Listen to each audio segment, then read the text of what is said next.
umbrella word of other qualities that come underneath it, like confidence and vulnerability. Because I think that those are the two main ones that we have to find a significant balance between being confident and crafting a specific person, but also being vulnerable and open to who you really are. Because I think both are required to support one another. So for me, when I feel like I'm being authentic, I feel like I'm stepping into any space.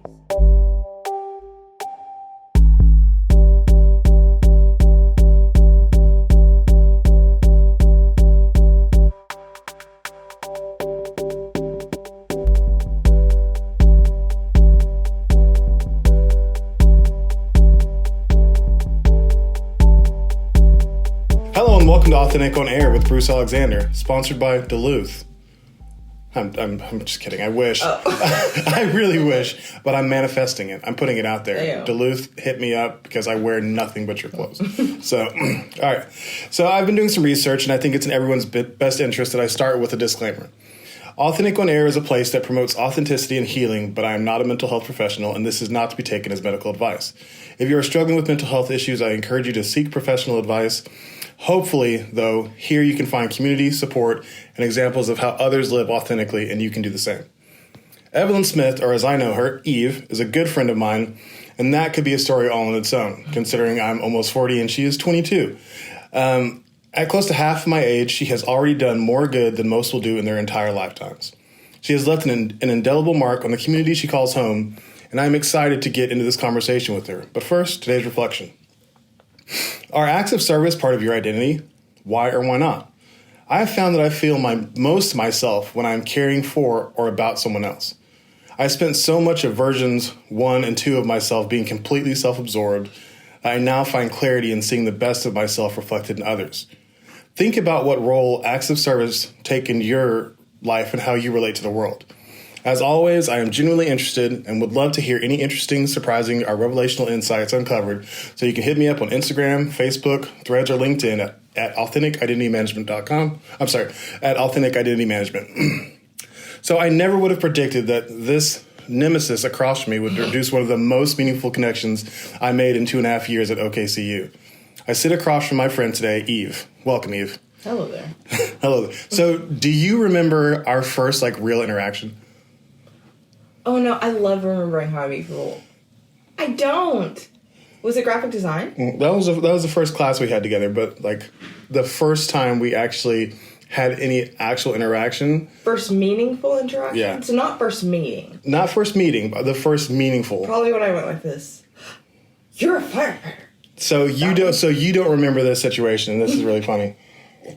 I'm scared. I was running late one day, and I had claimed the front seat in the class for mine for the first 3, 4, 5 weeks of the semester. And whenever I was late, which I never was, you stole my seat.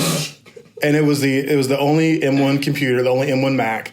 It was the best one. I know you had no idea. So knowing you now, I know that none of this had anything to do with me, the computer, or anything. You just needed to talk to Travis, who was our professor at the time. Great dude. But I was pissed. I was so upset, and I was like, you could ask my wife. I thought I had made a new lifetime enemy. I was honored. My whole day was ruined. I don't think I learned anything that day. I was like, she took my computer. I was just 5 minutes late, and now everything is ruined. Now you're going to be punished for it. Exactly. So that was my ADHD and my ability to regulate emotions going a little bit wild there. That's fact. I pulled it back in, and I was able to forgive you, even though you had no idea about this whole battle I had in my mind. And then we finally did speak whenever you realized that I was working with the fire department and you were using emergency service as your service act for pageantry. Am I saying that right? It was a lot of work. Just community service initiative. Yeah, your community service initiative. Real short. Yes, that's much better. Mm-hmm. Yeah, that's how I looked at you. I didn't know that. I was like, so every time I walked into class for the next couple of weeks, it was just like, that's so funny. She better not get near my seat. That's so funny. I have no desire to be in that seat. I hope you know. I loved sitting in the back every single time. Yeah, oh man, I was upset. I'm such a baby. That is absolutely hilarious, and I'm so glad that I got to make that moment for you. And, and then we started talking eventually, and then you actually, like I said, the most meaningful connection I made there, I had a lot of people who helped me, being the old person, going back to school, just, navigating that world a second time, much differently, sober, like all the time at school. Very different. Very different. So a lot of people who were important to me coming out of that, but you and I are really the only people that became friends. Yeah. Like, it's hard to make friends as a returning student whenever you're that much older than people. Yeah, and it's hard to make friends as a student, let alone as someone who's experienced so much more life than a lot of us and has more perspective, I feel like. But I was really impressed with you and your ability to connect with younger people without making us uncomfortable and without it being a weird thing, Without Thank you so much. Thank you. It's welcome. Good to hear that because I felt weird at times. Well, I don't know. I think it was honorable. I had another woman in my art classes that was in her 40s, and I could just see it hard coming back because we're hard people to break into, a hard age group to try to break into, even for each other. Yeah. So I was impressed. Well, thank you so very much. I really do appreciate hearing that. So let's rewind a little bit. Tell us a little bit about who you are, what you're currently doing with your time, and why you think I might have had you on. Yeah. So I'm Evelyn. I just graduated from Oklahoma City University, and I'm pre-law, but I'm taking a couple of years off just to breathe because 4 years is a long time. And I was at OCU Overcommitted University, so I was... How did I never hear that? You never heard that? I never heard that. People who went there 40 years ago know about Overcommitted University. It's the truth, because the first year you join as a freshman, you join everything. And that's exactly what I did. And even after I reined it back, I was very involved. So I just needed a moment to reflect on who I wanted to be, because that's very different than 18-year-old Evelyn versus now, 4 years later, who I want to be and what I want to do with my life. But in the meantime, I am still competing for Miss Oklahoma, which is an important organization to me because I just want to become the role model that I needed in Oklahoma at 4, at 8. I didn't have the type of role models besides my incredible sisters and mom that I needed to see outside, because for me, representation is important. It's important for me to compete, not just for young girls, young Black women, anyone who feels different, to see someone involved that looks different, not just, show up, but succeed. Right. Because for us, it's not just like, like in a movie, you see a Black woman as a supporting character, you're like, great. Mm-hmm. But if you see her as the lead, you see her winning, I think that's when you're inspired. So that's what I want to do within that organization. But now I'm also working with MHB Consulting, which is a lot, like we were talking about, a lot of this setup and crafting people's brands so that I can learn how to craft my own, because I think that's also, I want my brand to be aligned with my purpose, which I believe is to leave people better than I found them.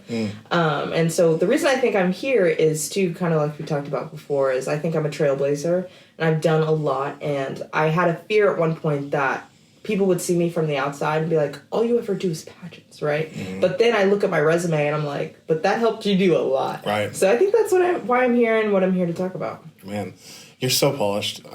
You've done this speaking thing before, haven't you? I've said a word or two. I feel like you are really good at just streamlining your thoughts and answering the question. And people have struggled with that. Yeah. It can be hard whenever you... It's a skill. It is a skill. It's a practice skill for me. And you've gotten that muscle strong. Thank you. So, I want an interview.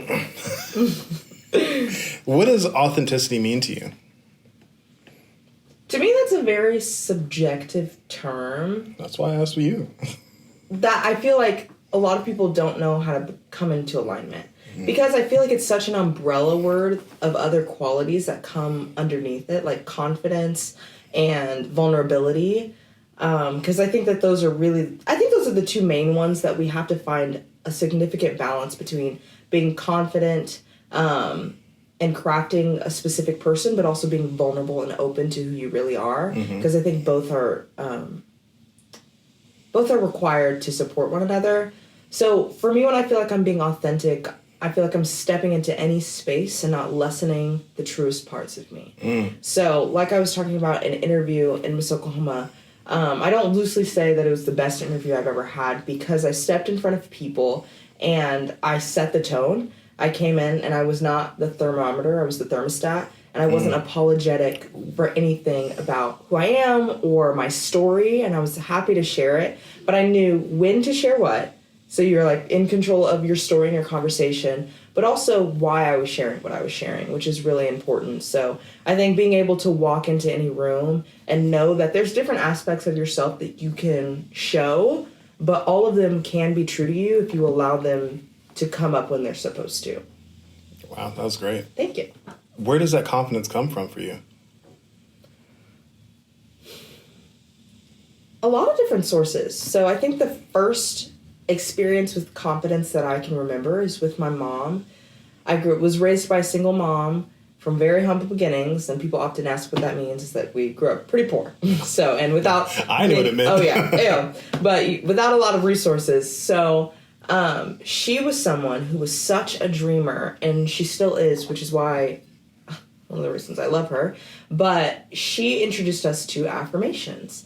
And so from the time I could talk, really, it would be, I am confident, I am loved, I am beyond my circumstances, everything that I need to succeed is already inside of me. If my dreams don't scare me, they're not big enough. I was raised on those phrases at such a young age. Wow. And so I think that was really incredible to set the foundation to be my home within myself and something to come back to. And as you grow older, I think a lot of us disconnect with that initial kid-like confidence, even if you didn't experience affirmations. Every kid believes that they can be president, that they can do anything, and then they interact with the world, I believe, a little less than themselves.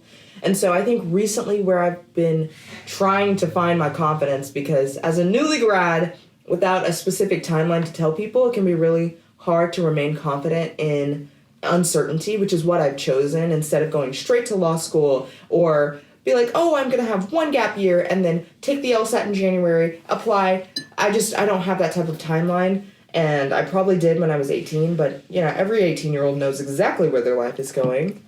So now I'm trying to have confidence in my now, which is really difficult for me. I love that. Because I'm a workaholic. I'm a planner. I love making plans to dream about them. I think that's awesome, but I think I've had to become comfortable with dreaming without a certainty. Wow. I mean, you are, so my business is coaching people to be more like you. The problem is so many of us did not grow up with affirmations. And whenever you have that base foundation of, I believe in myself, my soul is beautiful, all those things, it's much easier to come back to, to like do a little bit of work and kind of pull yourself back together and remember who you are. When you don't have that, it's so much harder. And I love that I have you on right now, just so people can hear what it sounds like to actually live your life. Yeah. And, you are having to fight a little bit because people are definitely going to say, well, you don't know exactly when. And especially older people, because they want to hear your plan. But you have a plan. Yeah. And your plan is to trust the process. And I just love hearing that. Like, I love hearing all the things that, in theory, I want people to believe, seeing somebody do it. Like, it is possible. And it's easy to know. And I'll be very vulnerable. Recently, it's been a lot harder to do. But kind of like you were saying, it's less of me believing these truths about myself. Like, I'm not good enough, or I don't know what I'm doing. But it's more of remembering myself. That's the process of when my mental health is just terrible, or when my confidence is down, it's less of like, I am now terrible. Even if that's a thought that happens, I know that it's not true, which I think is really important basis. Because struggle is still there, but it's the difference between believing all the falsehoods and knowing them to be lies, even if they're happening right now. Right. So, yeah. And struggle can last as long as you want it to. If you're not believing in yourself, the struggle is going to keep going. It's like, if you don't believe that you can find a way out, then you can't. Yeah. Like, if you can't give yourself the strength to do the thing, you're not going to do the thing. So, I just really applaud you for being able to do that. So impressive. You're such an impressive young lady. Thank you so much. Wow. you talked about your mom some. I've met your mom. Yeah. Amazing woman. She is. How do you think, besides the affirmations, she has affected how you are influenced by the world and how you move within it? So the other day, my mom and I went to a stargazing event. I think it was called The Space for Us. And it was people of color allowing the community to have access to this to astronomy, I should say. Because not a lot of people get access to that, especially in privileged communities. And so we were there together, and I saw her interacting with people. Every person that she was interacting with, she was like, I actually took astronomy in the 8th grade, and it was my favorite class. Oh my gosh, I love that movie. That was my favorite color. I don't know, just everything. Everyone she met, she had an opportunity to connect with them, and they were all, as we're here for, authentic. They weren't crafted and carefully curated for any other opportunity than to just connect with them. Right. And I think that I have recently, as an adult, seen that in myself, too, because I was always the kid that got introverts out of their shell. Or at the park, I was like, Mom, look at my new best friend, which was not always the best. It can make you a little uneasy as a parent, but I love connecting with people, and I think it's the most beautiful thing about our existence, and that definitely came from her. And of course, like, through your teen years and stuff, people are like, oh, you're just like your mom, and I'm like, shut up, like, no, I'm not. But I'm so much like my mother, especially in that way of just wanting to love people and wanting to connect with people and then share and exchange your gifts, just to, like, experience one another, which is a really beautiful thing that definitely stemmed from her. Wow, I like how you put that. So you talked about experiencing one another. Sometimes that experience can be bad. Mm-hmm. How does that affect who you are whenever you have a connection that turns bad and you're dealing with a toxic person? Like, are you still able to honor yourself in that situation, or how does that go for you? That's really hard for me because I'm someone who internalizes a lot, and it's something that I'm still working through because I feel so deeply, and I'm such an empathetic person that interactions can really imprint on my heart. So what I've had to get good at, knowing myself, knowing that I'm still working through that, is stepping away. It's all right. It's okay? It's just the mail. That happens. The mail's going to be Okay, I didn't know if I was supposed to, like, freeze. But I've gotten really good at stepping away. I don't want to say really good, but an appropriate amount of stepping away from things that are no longer serving me because I know that I'm still working on that. I've had to protect myself in that way. There's certain relationships or situations that no longer feed me, or I no longer am able to serve because it is breaking me down. Because there's some situations where you're not supposed to be getting anything other than the act of giving. Right. So those situations, I believe, are important. But once it turns to where your confidence, your authenticity, all of those things are being hurt or weared away at, then you have to step away. Yeah. And so I think that is just about knowing yourself, knowing how you are inclined to respond to those situations, and taking, like, a second step to taking the appropriate action. Because if you're great at just having really hard conversations and working through everything, then maybe that's not just about stepping away. But for me, I always say that everyone has flaws, everyone has mistakes that they'll make, and we're all very different people. But as humans, we get to decide which mistakes and flaws we're willing to work through. Yeah. What are deal breakers in relationships, what are not. For me, lying is not okay. Like, it's not something I'm willing to work through. I wish you the best, but I am someone who faced a lot of uncertainty as a child, and I'm learning that how that is affecting me more and more as an adult even. Just facing resource inequity alone, you like stability, and lying presents the most unstable environment between a relationship. So that's just an example of you get to decide what flaws and mistakes that you work through, and you just need to know when to step away or when to work and fight through it. Yeah, that's just really poignant. And the earlier versions of myself, whenever I thought I was being authentic, I thought that meant this is who I am. You can deal with it or you can F off. And what I've learned now is that that's not what it means. It means that it's when you start sacrificing yourself for the betterment of someone else, and it's not intentional, that means that relationship has run its course. Yeah. And that's the difference between that and just like, accept me. Like that's, it's a very different thing. It's because I want to be able to be shaped by those who love me and those I love. And that's a good thing. Yeah. Being shaped by those people is good because you want to fit into those lives. You want to be part of their story.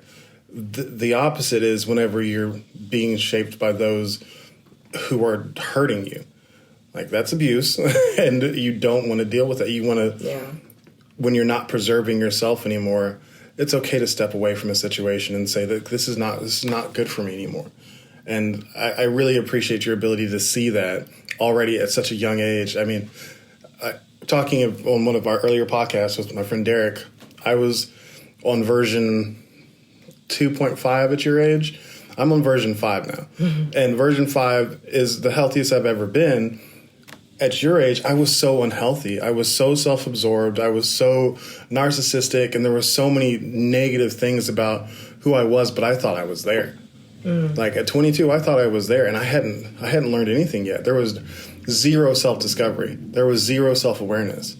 And I thought I was there. So you at 22 to have so much self-awareness, to have actually looked at your story whenever so many adults never do. They never actually say, wow, my childhood trauma is still affecting me. Wow, this relationship that I had, informs the way I act in this situation. You're doing that stuff at 22, and I mean, your generation is different. Like, you guys are just more emotionally intelligent.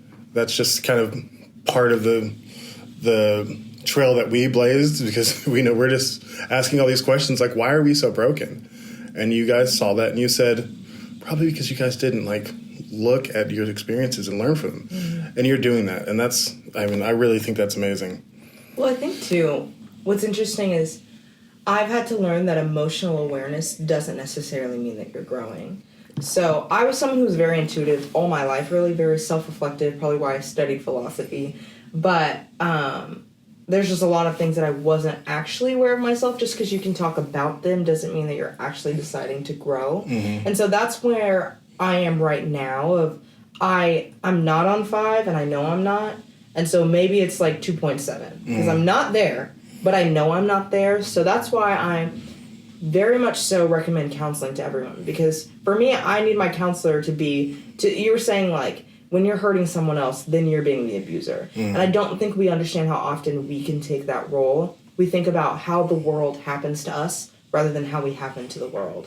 So I've been seeing how hurt people and how my pain has hurt others.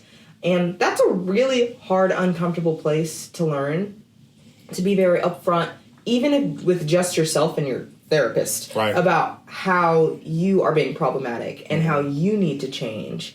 And that's where I am, and I'm still working through it, offending my friends' family. See this, I'm still working on it. My bad. But yeah, oops. But I think it's just really important to be able to look at yourself as the person who needs to change. Because, there's so many instances where I'm like, that was hurtful, and I had to do this and that, but I'm like, what did you do? What could you have done differently? And I think people my age especially, but also people who decide not to grow, will have, tunnel vision of how things happen to them. So I'm just trying to choose right now to be better and to be understanding of being the one who is hurtful so that you can change. Because I think this is kind of crazy. This is the unfiltered part. But I remember seeing this random movie and someone being like, I could never murder blah blah blah, right? And someone would be like, there's something in there. There's something in you that would trigger it. Something. If someone hurt your mom or someone did something, and if we can't see ourselves and our potential of that's what would set me off, those are the people most likely to do those things. Yeah, absolutely. And so once we see that we have the capability to do terrible things, then we can go on the other side of growth. Once we can see the darkest and worst parts of ourselves, then we can access the true, authentic good within us. But until we look that in the face, our shadow selves, if you will, then we will never reach it. Absolutely. It'll just be a fake version. And that's such an important part of it, authenticity, is looking at the deep, dark, the no-go places. It's you have to see how you react to those things. You have to know what your limit is, where that switch flips for you, so then you can respect that with your life. Otherwise, you're just ignoring it, and then guess what? You just dance around it without even being aware. Something else I wanted to say that you triggered in my mind is that everyone has been the villain in someone's story. Yeah. Everybody has. Whether you know it or not, you have been the villain in someone's story. And whether it was intentional or not, it's important, as you said, to be able to be aware of that, so then you can access the good. You can look at how that situation played out, how you were the villain, and it's like, okay, I did 90% of things right, but I did this one part wrong. And if I had done this, I could have saved that person from pain. And once you can look at it that way, and you can be humble enough to just be of service in that moment and say, okay, let me be shaped by this experience and say, yes, I was wrong. It's so hard for people to do. It's really it's honestly one of the hardest things about accepting yourself is saying, not just there's the I'm better than this, I deserve this. That's an important part, but there's also I am capable of bad. I've done these things to hurt people. You have to accept that too, or else it's just you're doomed to repeat it. I feel the hardest thing for people to be able to do is to say, I apologize for this. Because in our heads, we can walk away from certain arguments and situations and be like, my bad. I wasn't the best there. Right. But then to be able to recognize that in yourself, come back up to someone and publicly admit to wrongdoing is so hard. And once again, the philosophy in me is thinking that the human condition is being a walking contradiction. Being able to give so much love and service in the world, but also being able to be the villain in somebody's story. And I think that the best people are just the balanced ones. Right. The ones who can recognize it in themselves, not claim perfection, but also understand that they have a deep beauty in themselves to do good in the world. But you have to recognize both, because you truly can't win one or the other without, you're one person, but the two wolves, right? The two wolves are in one entity. And so you have to recognize both sides, or you're just going to be living an incomplete life. Absolutely. Yeah. So insightful. Thank you. Amazing. So we talked about this before. You're in an interracial relationship. Yeah. I am as well. It's something that, provides some unique challenges. Yeah, unique, for sure. And especially whenever it comes to how you grew up, being yourself along with them being themselves and being a couple together. How has that been for you to navigate? And also, how long have you guys been together? In September, 5 years. Wow. Isn't that nuts? That's nuts. So how, for you, how is that being your most authentic self, being with a white man, how has that been for you? It's a journey, for sure, especially in my formative years. So I grew up in Oklahoma in predominantly white environments, and we met when we were in private school. Right. So if that tells you anything. But I'll say this first. The reason I believe me and Noah work is because I believe that I can embrace all of my blackness without him mimicking it. I've been in so many environments where I'm around white people, which I have many white friends that I don't feel like do this for me, and those are why our relationships work. But I've been around many where I'm uncomfortable because I feel like whether it's African American vernacular or certain movements that maybe I don't even actually do, but they assume they code switch to try to match me when some of the things are just stereotypes, that it just makes me so uncomfortable because I feel like I have to be a more filtered, polished person because I don't feel like I can share that part of myself with you. Because it's like creating an artwork right next to someone and them just copying it. Ooh. It doesn't feel, for me, I have an art minor, and so my art to me is very, very special, and it's just the most vulnerable part of me. And so if I'm showing you my person, and people will see how my black culture, my black mother, my black community has shaped me when they know me, but I'm only going to share that with you if I'm comfortable that I can be myself and that you're not going to try to be me and try to take from me such a rich culture that was really born on resilience from traumatic and abusive relationships. Right. You know what I mean? Our history, that's what it is. So as I've gotten older, I've gotten more comfortable in my blackness and being myself, because when I was in school, I was not able to even, like, I was the girl who authentically listened to indie music and alternative, but also rap. But I didn't want to share that rap part with you if I didn't trust that you weren't going to abuse that. Because I had a lot of instances where the N-word was said to and around me like it was nothing. So back to Noah, is I never feel like that with him. I feel very safe in being myself without him saying or doing what I'm doing. And any instance that we need to work through, I can be like, I don't like that. And he'd be like, okay, let's talk about it. Like, tell me why so that I cannot do that again. And I think that that's like the apology part that in people that don't often like to happen, he's very good at and recognizing where he is in certain situations. And I think also just open dialogue is what I've had to establish. Because I know at first with him, like, we didn't talk about it as like a big subject at first, because I think we both fell in love with each other's person. Right. But it's also the first thing you see about someone, so I'm not going to pretend to be colorblind or that it's not a part of me, because it's such a big part of me, so I hope you see it.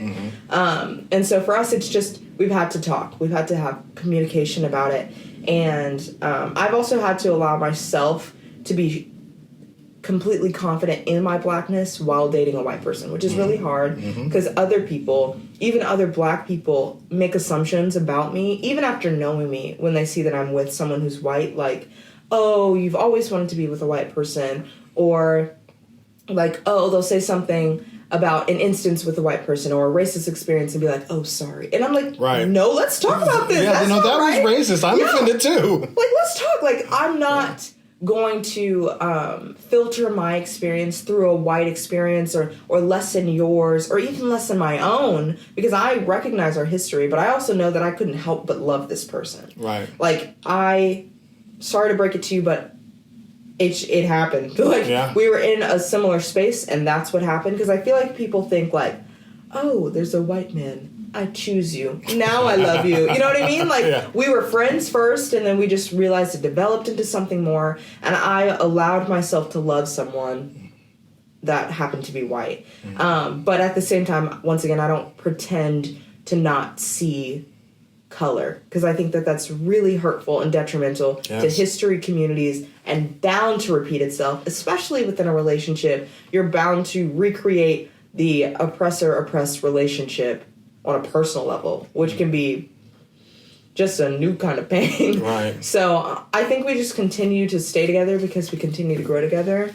Because something that I always say is, me at 17, which is when we started dating, shouldn't be able to date him today at 23. Okay. And me at 22 doesn't deserve his 18-year-old self, because we're different people and we've grown since then. Yeah. And the reason we work is because we keep growing together. So I think that's really insightful. And also having grown up in white situations, and it took me a lot longer to start to really accept my blackness. And it was a hard process, because I was already married with kids before it really started to hit me that there was this whole part of myself that I wasn't loving. And for my wife, she loved me for who I was in the beginning, but there was things that started to happen that I felt like my race was being minimized. And she never said, like, I don't see your color. She was never anything like that. It was just in spaces I felt like she felt entitled to a certain amount of superiority. And she's also a single child. There's all these things that play. She's my wife. And a lot of things that make her feel lifted up. And this was shortly after George Floyd's incident that, really kind of threw me into it. And I really had to just, deal with a lot of things very quickly. I had to say, like, I need you to have this conversation with me. Like, it's super important to me. I need you to, and she did. And there was some contention, and we, had some fights, because she, none of it was about that for her, but for me it was. And whenever somebody has told me in the past, like, I don't see color, if it's been somebody close to me, it has crushed me. A comedian once said that I thought was hilarious. They're like, then what do you do at a stoplight? Exactly. I mean, my color should not inform how you behave, but it should inform you that I've been through different things. My culture has provided different things. My actual experience has just been different than you could ever experience. I wear my culture on me, even whenever I wasn't attached to it. It was still with me. And that's good and bad. Well, I also would argue, too, that it should inform how people behave. Because, in a small instance, my mom hates being called girl, especially by other white women. And I think it's equivalent to me of calling black men boy. Oh, yeah, that's a big trigger. Because that is literal slave owner language. And not many people understand that. So my culture not only comes with like a package of beauty that I'm happy to share my culture and everything, but there's also certain ways that you should behave knowing my culture is my culture, because our history of slavery is so deeply ingrained today in our society, which a lot of people refuse to see. But just even little language, as Aristotle would say, language is significant of how life is. And for me, I take that very literally of like, that is direct language from then. And so even if people are like, oh my God, girl, you won't believe this, right? My mom's not your girl. Everyone needs to know this. She'll be so honored for me to share this with everyone. But she's not your girl because she's a woman who has had experiences and children and traumas, but also triumphs. So to me, it's the girl and the boy for black people is super belittling of where we came from. Right. So I think it should inform how people proceed. And I think we should once again have open dialogue so that we can educate and grow together. But you also have to be willing to change. Yeah, I think that you really nailed that one. I don't have any follow-up. You just crushed it. No follow-up to your follow-up. So do you still have to think about being authentic when you enter a situation? Or is it just completely natural to you at this point? I think it depends. Because I can go on autopilot even if I'm not comfortable. Like, I can be in a new situation where I'm like, I don't really know anybody, this is a little uncomfortable, and then I start having a conversation with somebody, and I'm laughing with them, and I'm being silly, and I'm a very, as your YouTube people will see, I'm a very animated person, and so I can allow that to shine through once I start interacting with someone. But I think that's what it is for me. I need to be connecting with people, because if I'm not, I'm like, what do you do with your hands? Like, that's what I feel with my personality sometimes in uncomfortable environments when I'm not just connecting with people. But I think also I want to think about it, because what's authentic to me 4 years ago, 8 years ago, 10 years ago, and authentic to me today is completely different. Yeah. So if I'm being that person in the past, that's actually not authentic. So I want to have some conscious effort, because even recently I've like done or said something to where I'm like, I don't want that to be authentically me anymore. Right. Like, I don't want that to be the part of myself that I want to grow past or through that. And so in order to authentically become the person that I'm wanting to, I have to be authentically present right now. Ooh, bars. If I could drop your mic, I would. Yeah, unfortunately, it's on a. Yes, no, I won't do you that. Can't It's do very that, serious so. matter. I really like that, and I like the presence of mind that you have. Like, I think that you should be intentional about it. Something you should think about, because being on autopilot is likely to have you, like you said, leaning on past selves, and you're not growing anymore. You're not like trying to push yourself into that discomfort, into that growth place where you know that you're becoming a better version of yourself. Like, that's I think that it's different for everybody, but for me, I really do authentically want to improve. I really do want to be a better version of myself every day. And that involves thinking, when I enter a situation, is like, all right, you need to respect yourself, be yourself. And sometimes that is being awkward in a new situation. It's like, that's kind of who I am. Oh, I love that. And then pushing into a conversation, it's like, hi. Okay, and then once you get that initial awkwardness out, then I feel very myself once I'm in a conversation. You're absolutely right. I no longer am thinking about what to do with my hands. That is our cat. That's Thunder. He likes to just trounce around. Thunder. Yes, he acts like lightning though. Yeah, that's what I'm saying. Sorry, continue. No, and I think it's important to have that awareness of self.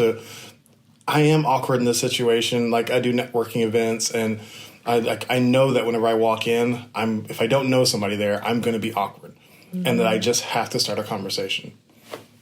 And it's because of that self-awareness that I know, like, I'm able to move through it quickly. Or otherwise I'd spend, like I used to, spend the entire time not talking to anybody. Yeah. Because I would just live in that awkwardness. And that's part of who I am. But it's not all of me. And I want to share myself with these people I came to network with. Yeah. So I have to get past that one part. And just because it's part of you doesn't mean it gets to control all of you. And then start sharing the rest of me. I think that's really incredible perspective that I probably needed, because like we were talking about all facets of ourselves, the awkward parts of you that are like uncomfortable in situations, those are still you. Yeah. So that doesn't mean that you're not being yourself. It's just that you're being yourself in an uncomfortable situation, which is, I just think that's really incredible to be able to recognize and accept that part of ourselves and nurture that part of ourselves. Because I think the hardest thing for me is to go to a situation, because I'm not often in places where I don't know one person or someone didn't invite me and there's like a liaison or someone, right? To just be like, hi, I'm Evelyn. Because I do not like small talk. I'm not a small talk girly. I like to get to the deep stuff, right? But the small talk is an uncomfortable phase, a little patch that you have to push through to open yourself up and to see that part of yourself. And I think that it's actually a necessary buffer, because everyone's not supposed to see every part of you. Yeah. And so I think that is a protection mechanism, because if nothing else, we are self-preserving, right? And part of that, I think, is what makes people and humans different, is that we emotionally do that. And so just accepting that as like a part of you, I think, is just so necessary and beautiful. Yeah. And also gives you a little insight on introverted people, because I know as an introvert, and so in social situations, like, we usually have to like do something or something for like an activity for him to just open up. And I think some people see that as a bad thing when it's just a part of him. Like, that's just, he is being himself right now. He's just uncomfortable. You know what I mean? And something really important about introverts, like I love an introvert. My wife is one. I've met Noah. Is that they have like really beautiful, vulnerable souls that can't handle everybody. Yeah. Like, there's a reason why they're introverted. It's because they're protecting this, this really great person who's not, everyone doesn't deserve that. Us extroverts, we have a level of ourselves that we can share with everybody. Yeah. Like, even though, like, for me, like, there is an awkward phase that got worse during COVID because I didn't see people for a long time. Yeah, same. And then, dealing with that, recognizing that, coming out of that, doing this show, having people in my house, like, there's lots of different things I've got to push through, but it's like, I want to connect. That's the authentic part of me I want to honor, is I want to connect with people. So everything else has to take a back seat. I have to acknowledge it, and I got to move through it. But these introverts, like, they don't really, like, they married or with, like, my wife married me, and we have our kids. That's who she wants to connect with. And outside of that, she could really do without the rest of the world. So whenever we're in situations, I'm like, hey, babe, why don't you talk to me? It's not that for her. She's like, I don't really need that. Well, also with introverts, a visual that I like to think of, because when I was in middle school, high school, I was a 98% extrovert on the Myers-Briggs. Now I'm pretty even, but I was like mega extrovert, like poster child for extroverts. I get energy just from being around everyone. So what I had to see is, like, we're all like a little ball in water, right? And extroverts have more of their person. The ball is higher up above the water and there's less below the surface. And introverts, there's a little bit above the surface, but a lot of it is below the surface. And we all have the same depth. But introverts, you just got to dig a little deeper and be patient and allow them to show you more. Exactly. Which is fine. It's just different. And extroverts just have to remember, like, my ball is different than your ball. Don't expect it to just happen the same. Yeah. And that's something I've struggled with, is like, so we have friends over. Like, that's our main way of interacting with the world, is I'll cook dinner and we'll have friends over, and our kids will play with each other and we'll just have a conversation. Nobody is ever allowed to leave. Like it used to be like 10-hour hangouts, and now it's much more like 4 to 6 hours. But like I'm always upset when people leave, and I have to remember that. For one, the introverts are generally ready to go about 2 hours. The other extroverts may be down for that time, but it's like even towards the end, some people don't want that much connection. And I have to be willing to accept what's good for them if I want that relationship to continue and be good for both of us. It's like, okay, they've had enough. We've had a great time. Get out. Instead of me trying to guilt trip them, it's like, oh, you can't stay for like a coffee or like, hey, just 8 more, spend the night. That sounds like something similar within me because I'm better about it now for sure. But when I was young, I wanted to hang out forever. Like I never wanted it to end, but I realized that was really stemming from childhood trauma. Just coming from one parent, I didn't want this interaction to end because what if it was our last? Wow. Or like, I don't know, there's just a lot of uncertainty. And so I know we're here right now together and we're having fun. So let's just keep having fun so much to where you can kind of overstay your welcome. And so I've had to realize that I'm like, that's not normal. Not everyone feels that feeling, you know? And so that might be something too to look into from your past that might be affecting that. Because for me, I had to realize that it's just not.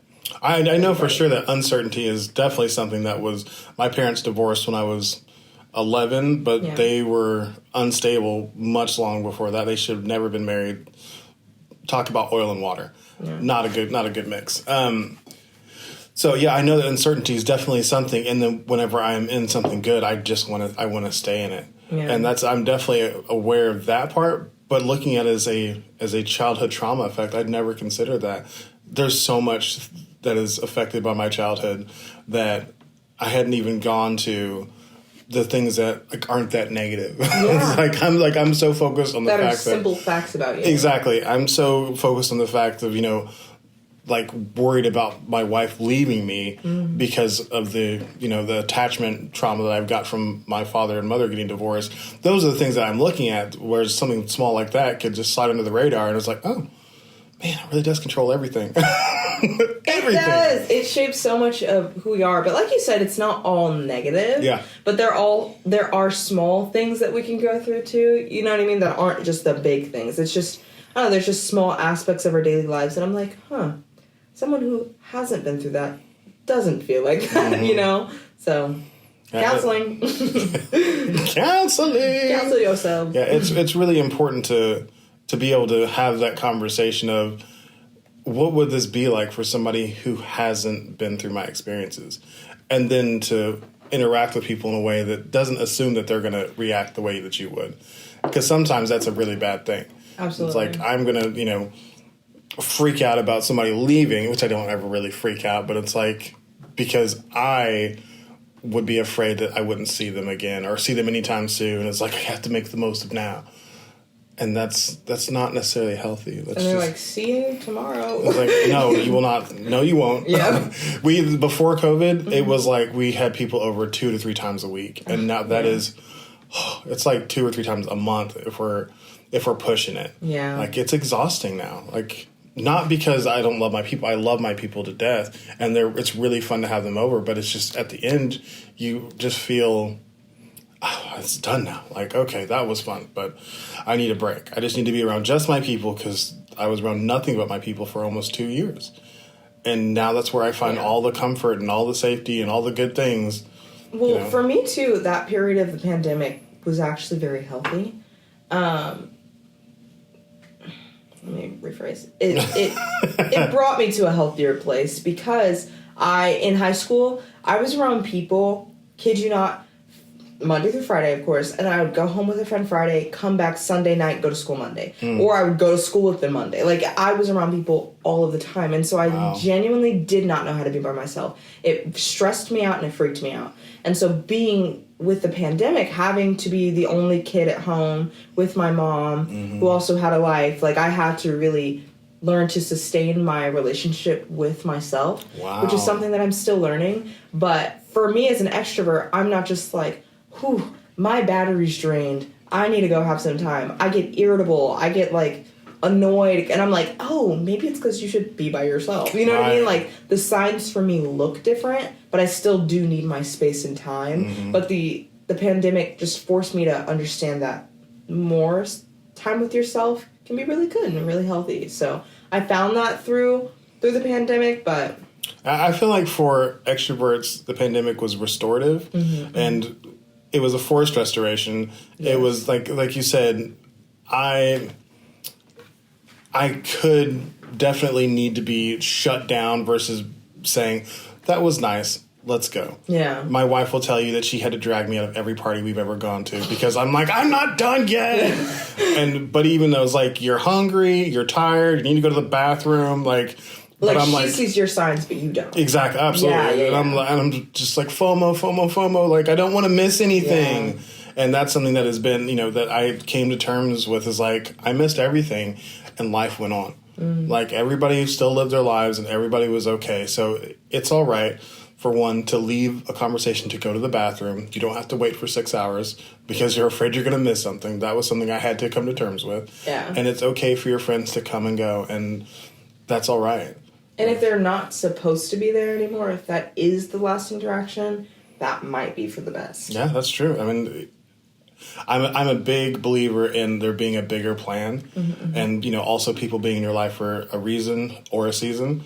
Like I was talking to you earlier, we're going to be moving at the beginning of October, and we're going to be leaving all of our friends, and that's really hard for me. Yeah. But at the same time, there's still going to be they'll still be in my heart. We'll still be able to, a phone call away. Some will be willing to travel and see us every now and then.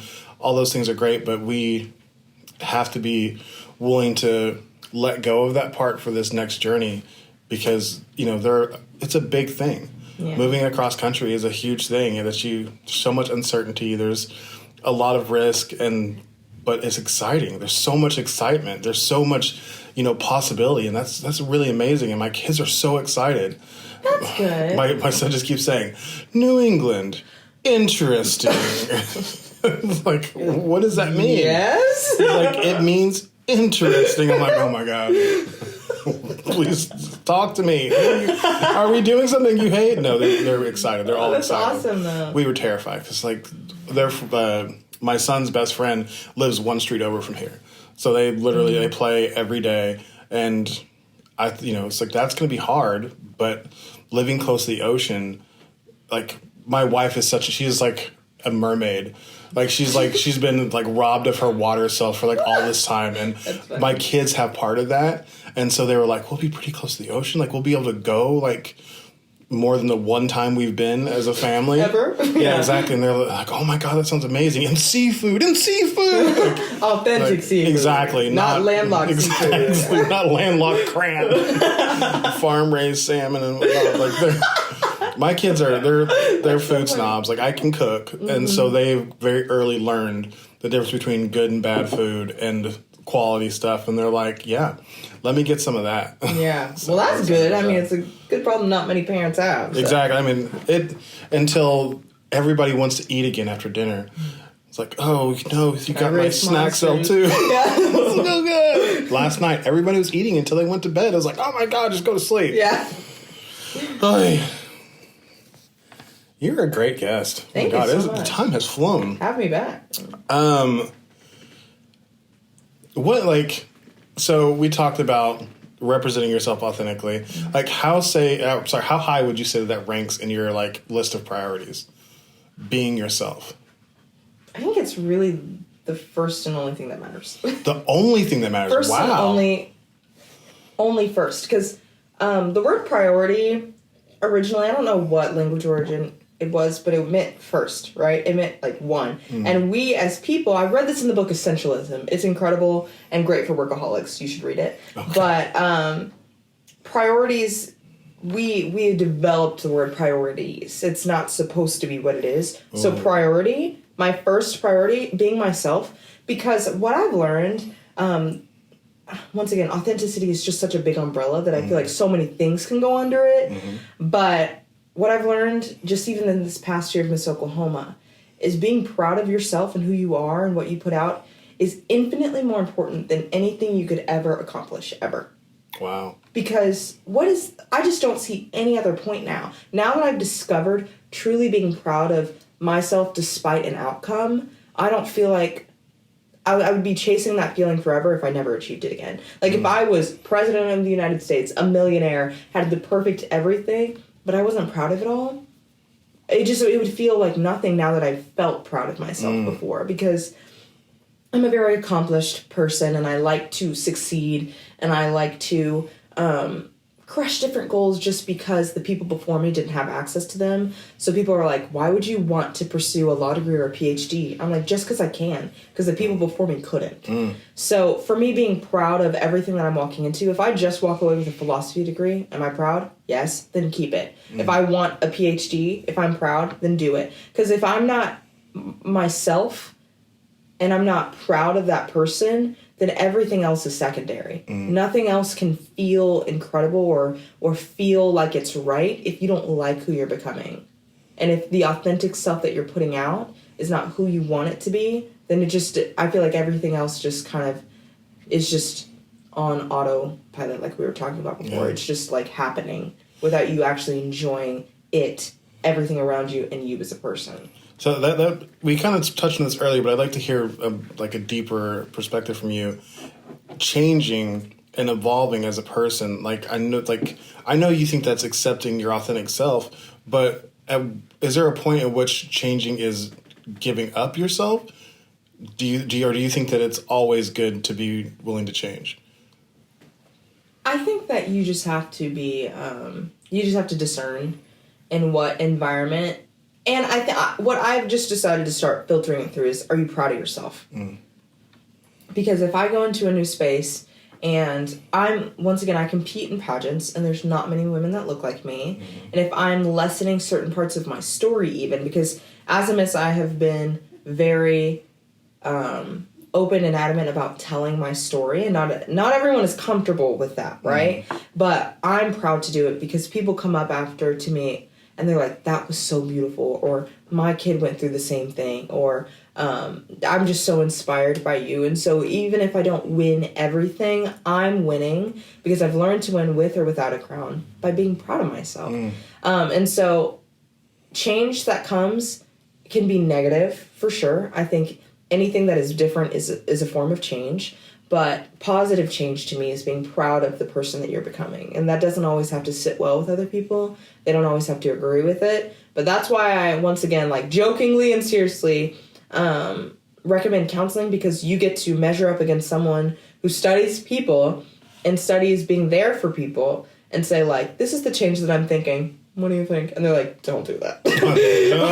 No, that's not a good change. Don't be proud of that one. Or that's a great change, or let's make this change together, or this is how you make that change. Because I have a lot of avenues of self-awareness that I know I want to be this person. I know where I am, but it's that disconnect of how you get there. Because either it hasn't been modeled for me before, right, or I'm just 22-year-old and I still need to figure that out. So that's why counseling to me is important, because I get to see what type of changes I'm actually coming about.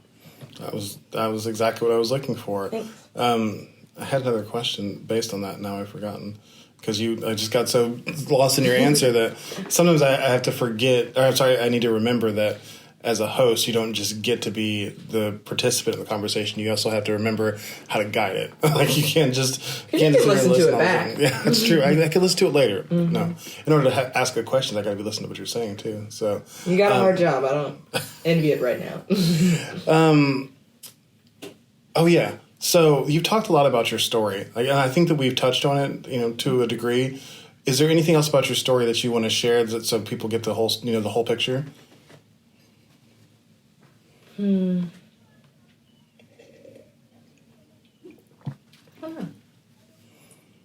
talked about your humble beginnings. We've talked about, coming up in a white environment as a black child.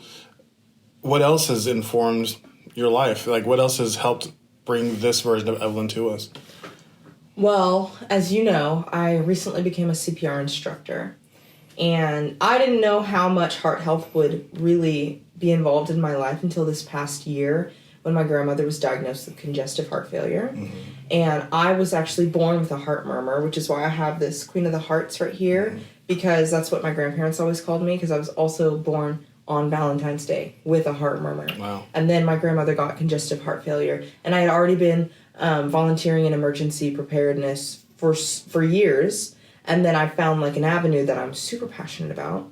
And so that recently is really shaping who I am, being able to help people save lives in the literal palm of their hand, which is to me incredible.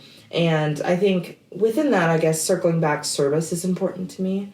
Finding a way to be in and serving for the communities that I'm a part of has shaped a lot of me. And even before I started competing in Miss Oklahoma or Miss Oklahoma's teen, I remember service shaping my family because my grandpa would go through McDonald's and buy 100 cheeseburgers.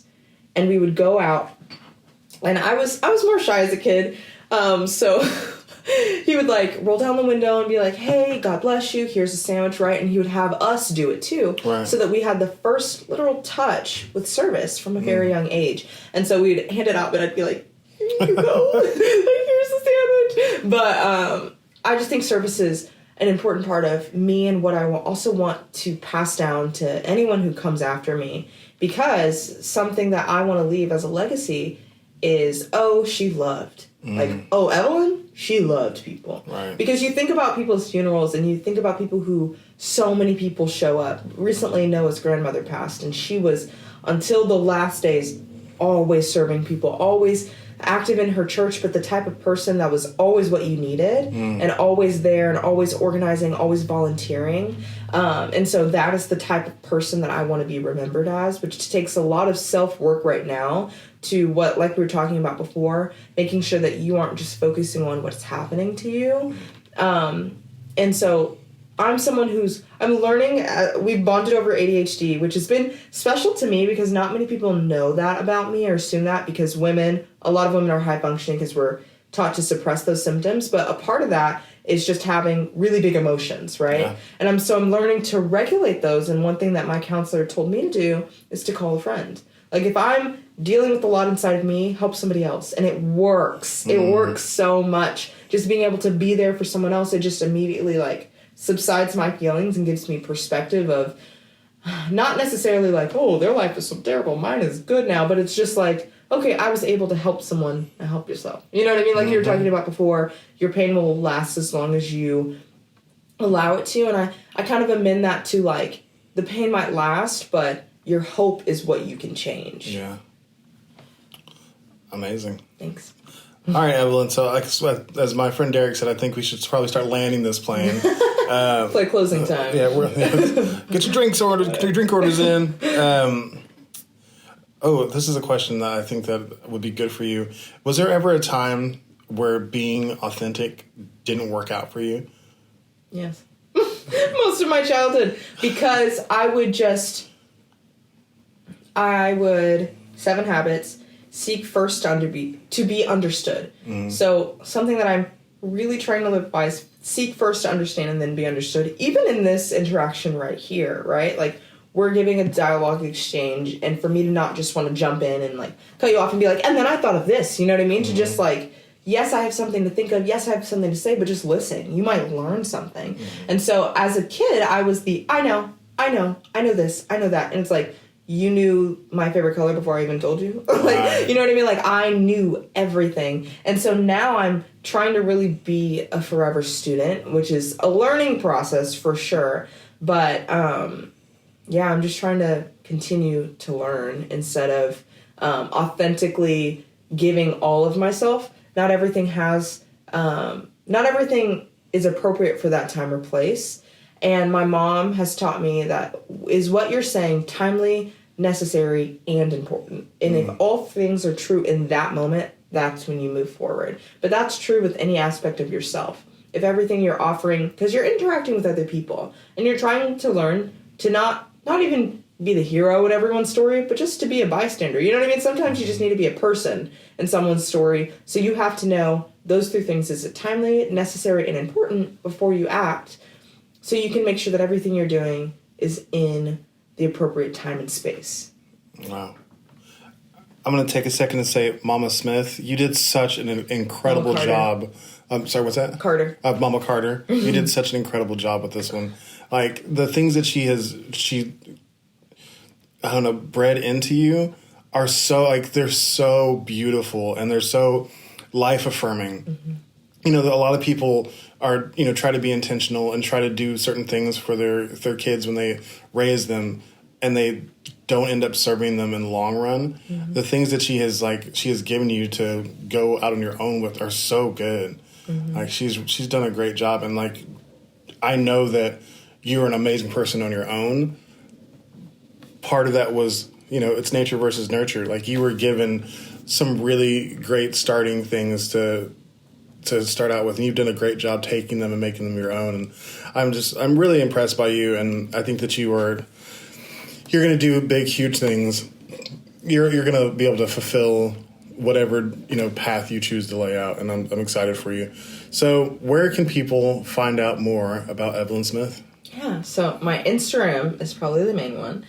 @ev.y is one, and then I think my website is evelynsmith.info if you want to see about my service and how to get me connected to you and your organizations or volunteer opportunity. I'm always taking volunteer opportunities, I'll say that. Pouring into young people and speaking to them, that is a passion of mine. Also just Evelyn Smith on Facebook, so any of those platforms you can reach me. And you should, like... Yes, please. I love conversations. Your Instagram is fun. Like, you know, you give us a good look of, you know, it's a good balance of pageant life and, you know, just your real life. And I think that authenticity. Oh, yes. I think it's a very authentic Instagram account. And I like that. And you also talk about, like, behind the scenes and stuff in your stories. I think that you really do share a good, like, cross-section of real and also, like, so many people's are just perfectly curated beauty, which is nice, but also, like, I like to know a little bit more, and you do a really great job of sharing that. So, thank you. And I don't really talk about people's Instagram accounts. Like, that's a really big compliment, because social media has been something I've had to work at. So I appreciate hearing. Yeah, there's a lot of people I follow just because we're friends, and I'm like, yeah, I don't care. Like, none of this is like I know what your kids look like. I've seen them all. I see them in person. What is really going on? And many people don't share that. And it's like, this is what I'm up to right now. This is what's happening. This is what I did. And it's much more interesting to, like, see somebody you know doing those. It's like, oh, hey, she's doing something different right now. And that's really nice. So good job with that. Thank you. Another pat on the back. Gold star. Is there anything else I didn't ask you about that you want to share or just talk about? I'll have a question for you. Uh-oh. Yeah. That's not how this works. Yeah, sorry. Give me that. No, yeah. What can I do? Yeah, so with making this leap, you know, I kind of saw this transition for you. We went to lunch and started talking about your dreams and life plans. Yeah. But making this jump to the podcast, how do you think that it's growing you and allowing you to tell more of your story? Oh, man, that's a really good question. For one, this leap was one that was, like, the podcast leap was my wife's idea, totally. She apparently had been thinking for a long time that this would be something good for me, and I wasn't ready for it yet. Yeah. Like, you know, there was too many other things that was eating up my mental energy, and, like, now that all that stuff is off the plate, like, I have my business plan laid out, like, I've done everything I can to prepare for the business portion of my life, and now it's about really just building relationships and, you know, starting to be a bigger part of the community. I feel so good about it. Like, it feels really, like, natural. And, you know, obviously, like, it's going to be a process getting to become the best podcast host I can be. But if this were to be all I did, I would be really happy in life. And so I don't feel like I'm good at answering the questions. No, you did, though. This has been... I'm trying hard not to just tell my story, though. Like, I really want to be invested in other people's stories and, like, how those stories are going to help enrich people's lives and help people heal. Because my story is important, too, but I don't know. I'll probably do an episode at one time and kind of talk about me. Outside of that, like, I feel like I'm better because of my experiences asking other people about theirs. Well, I feel like you do a really good job, too, about telling your story and relating, but also just facilitating and listening. So I think that you do a good mix of both, to where I feel like I've learned more about you and found out about you, but also that you are invested in my story and telling that. So thank you, but you're doing great. Well, thank you so much. And that's the goal, is to have a balance to where people learn a little bit more about me each episode, but it's not, you only get to be here for an episode. Mm-hmm. Like, it's my show. I'll be here all the time. So I just need to infuse little parts of myself and really let the guest have the platform to share their story, because I want people to know you. Like, I had you on the show because I like knowing you, and I think people should know you because you're a great human being and you have a great story to share. And yeah, I think people should know it. So thank you for coming on also. And such a quick turnaround. It was like, hey, you want to do it? You're like, I'll be there in 2 days. I was like, yes. 'Tis the life of uncertainty. It's great. That's awesome. All right. So if you enjoyed today's episode, please subscribe and check out earlier episodes as well to support the future creation of great content. You can follow me at Authentic Identity Management on Instagram, Facebook, Threads, and LinkedIn. We've also got our YouTube channel up and running now. That's Authentic Bruce, and you can see unfiltered and uncut episodes of Authentic on Air with Bruce Alexander. Finally, if you are struggling to show up as yourself in your content, your brand, or your life, I would love to help you. Authentic Identity Management does brand coaching to help you align yourself with the identity you share with the world. It's exhausting to live someone else's life. Live authentically and access the potential that belongs only to you. Contact me on social or email Bruce at AuthenticIdentityManagement.com for a free 30-minute consultation. So I just wanted to do a little outro today. To all our listeners and viewers on YouTube, thanks for sticking with me. I really enjoy this, so I'm going to do everything I can to produce a quality show and continue to grow as a host. Part of that is programming, and on that note, I am working on big things. Right now, I am in scheduling talks with Oklahoma City's own JB, an internationally known rapper, entrepreneur, and Eastside change agent. Also, KOKH's Fox News anchor Adam King is also trying to figure out his schedule so he can be on the show. I really am also calling in every favor I can think of to get every person I know who has an interesting story on the show, because I really want to just create engaging content, and I want people to have this opportunity to grow, heal, and be the best version of themselves. So while I strive to improve this show and constantly evolve, I hope it is helping you do the same. Thank you for listening. Until next time, please love yourself. Bye.